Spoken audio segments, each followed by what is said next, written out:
everyone. Just wanted to show off our new state-of-the-art alignment machine.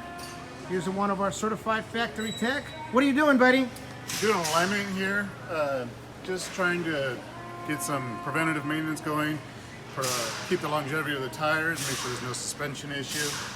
As you see here, I've already aligned this side. This is a perfect running vehicle.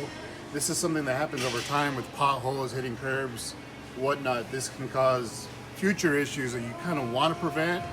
It's a very good thing to get so you don't have to have future issues. How would you know you need an alignment? You usually feel maybe some tire pull, maybe you hear a little road noise because the tire's wearing incorrectly. It's starting to pull one way or the other, and you can actually lose good tires by not having a proper alignment.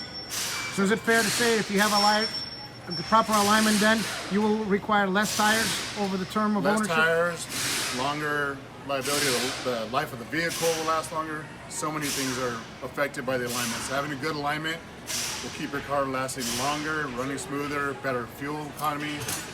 So, well, there you have it. Get your alignments done. Hope you guys are staying safe out there. Thanks.